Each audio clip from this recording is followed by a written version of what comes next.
Widgery from mattwidgery.com. In today's episode, I'm going to be saying potentially a sad and fond farewell to one of my favourite cameras of all time, the Ricoh GR. You've seen it on the show a bunch of times, and I've mentioned it in passing in a load of different videos. But today it's going to have its own swan song. I wanted to talk about it a little bit more in depth because it is not going to be in my collection for very much longer. I'm actually going to be selling this camera, and I wanted to tell you why that is, what I'm moving forward to, and just some really interesting things that as I see how photography is changing and the cameras that we're using are changing as we sort of move through the 21st century at such a pace.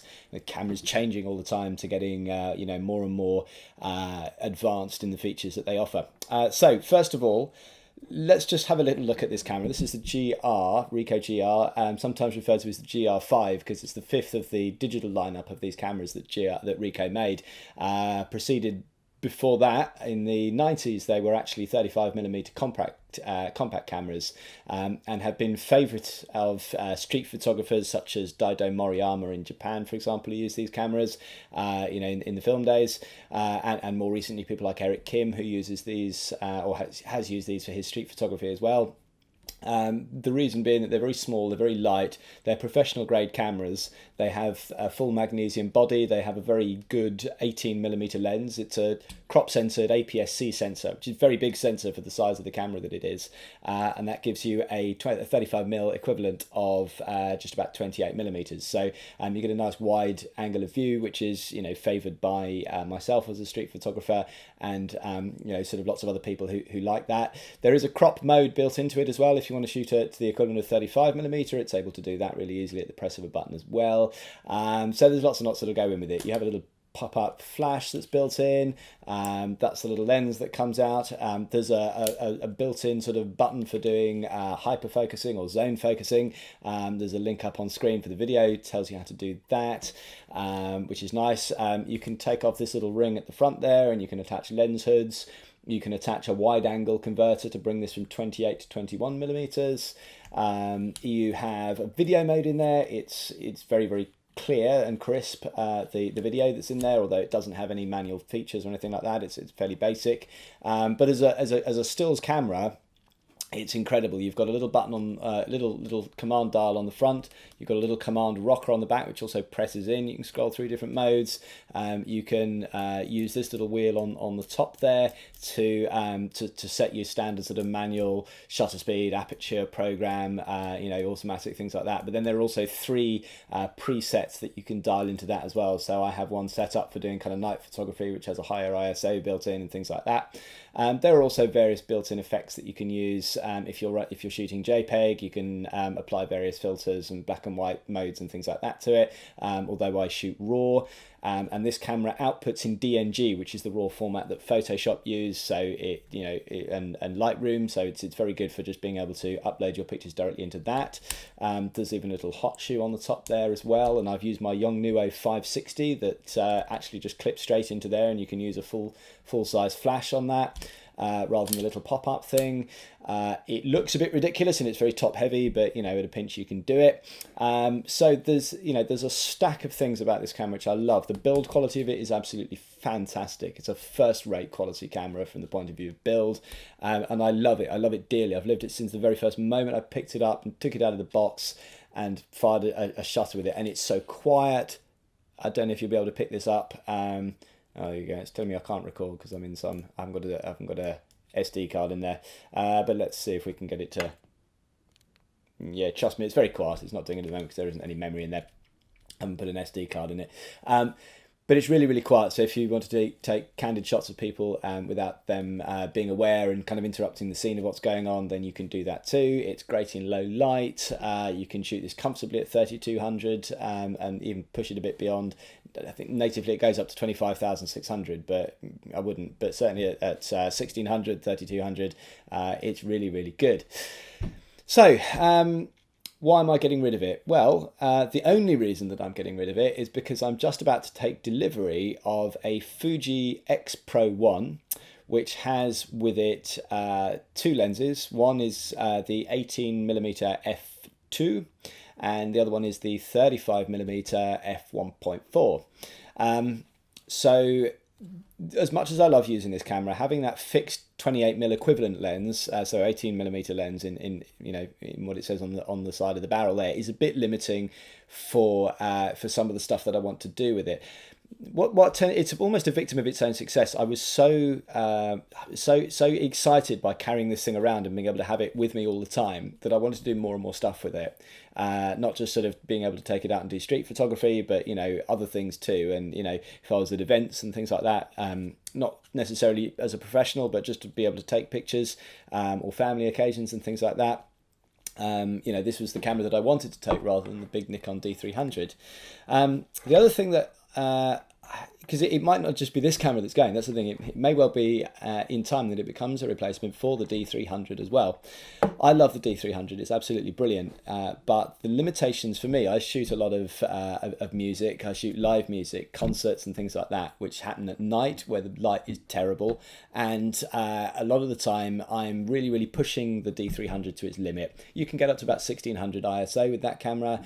Which means that at f2.8 with some of the big like the 80 to 200 that I run on that, for example, I can get to about 200th of a second usually, but not that much above it, and that's fine for a lot of bands that are sort of leaping about a little bit. But if you get a band that's leaping around a lot, I was shooting a band the other day, and the lead singer was really sort of moshing and headbanging a lot like that. I just wasn't able to keep him still. So that was kind of more of a problem. And so I've been thinking for a while about upgrading the D300, and one of the routes that I was looking at doing was going down the full frame route, just having a bigger sensor that would get more light in it. The more modern sensor anyway allows more light to come into the camera. The obvious choice would be something like a D800, D600, D700, something like that. So that was really what I was looking at. But what I'm going to do, in actual fact, to start with, and I'm going to give it an experiment anyway. I'm going to get this X Pro 1, and I'm definitely going to use it as a replacement for this. It'll easily replace this because the 18mm lens, the 18 f2 is this has got an 18mm 2.8. Both are equivalent of 28mm, as I said, in 35 frame format, so it'll give me that same look. And then I've also got a 35 1.4, which is the equivalent of about a 50. So that gives me a little bit more flexibility. I do also have a bunch of other lenses that I can use adapters. Like I can put my Nikon lenses on there, for example. I can put like these on there. This is going to be perfect for it. This is a 55 1.8. It's the very, very sharp SMC Takuma lenses for the Pentax cameras, and it's one that I use on my Pentax S1.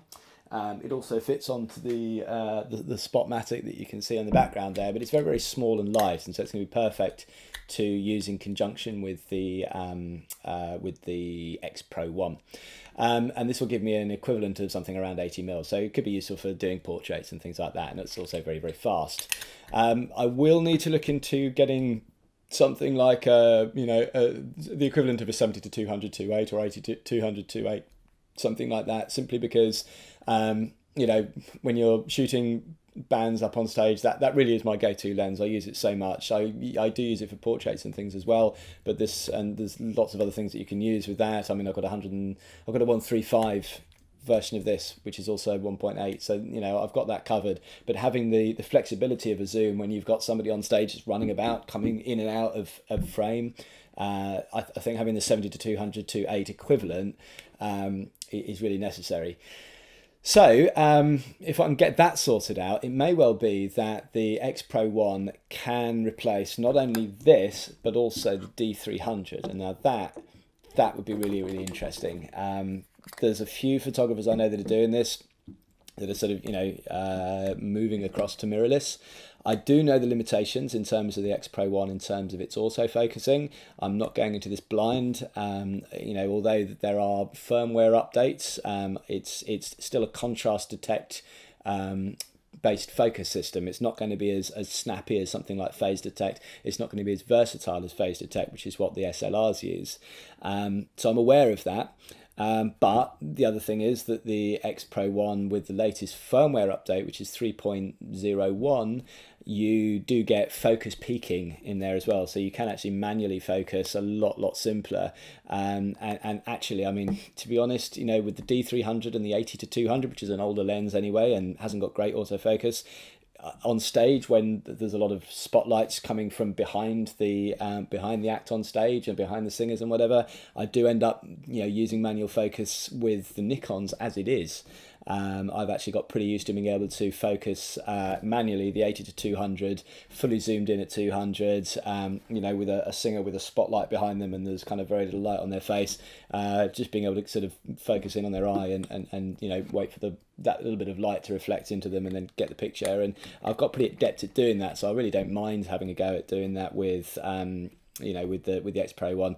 And if it's going to have a little bit of assistance for me, unlike the Nikons, which don't have any kind of focusing plane, there's no split focusing screen or anything like that with them, I think I'll be okay with that, but I will report back. So watch this space, people, because you know, I will be documenting this transition and giving you feedback and update as I go through this, and actually attempt to use an X Pro 1 as my everyday professional camera. So that's it for now. Thanks very much for watching. This will be on you know, Gumtree fairly soon, so if you're in the Cambridge area, have a look on that. I will be selling it on, it'll be up in the next day or so. If you are in the market for either this particular one, I'll do you a good deal, or if you know, watching this some way down the future and this one's already been sold, I would definitely recommend this camera to anybody as being a fantastic street photography camera. The only thing, as I say, for me is I want something that's got interchangeable lenses and has the potential maybe to be a replacement for the D300. I didn't mention the other thing, you know, one of the reasons why I wanted to change, actually, well, two reasons. One, you know, okay, there's a big weight thing and I'm not so much bothered about that, but the D300 with a bag of lenses, and usually the D51 in there as well as a backup camera and a tripod and, you know, lights and light stands and things like that, it does weigh in pretty heavy, so obviously weight is a factor, but the main thing for me is ISO capability, and the files that I've seen that come off the X Pro 1 up to 6400 are astonishing, and frankly, because I use a lot of kind of gritty black and white stuff, at 12,800, 25,600, whatever, they look bloody good, actually. So, you know, that's the real thing for me, is to be able to have a faster shutter speed in low light in order to capture faster bands leaping about on stage and things like that. So it's quite a practical reason for it. So that's it. Thanks very much for watching. Please subscribe. It helps me a huge amount if you subscribe on the little button below, or actually what we'll do, we'll stick one up there, so if you can just press that and subscribe, that's it. No, you're still here and you haven't pressed the button. There we go, that's it. Thank you very much. Much appreciated for that, for subscribing. Brilliant. All right, thanks very much. See you again soon. Cheers.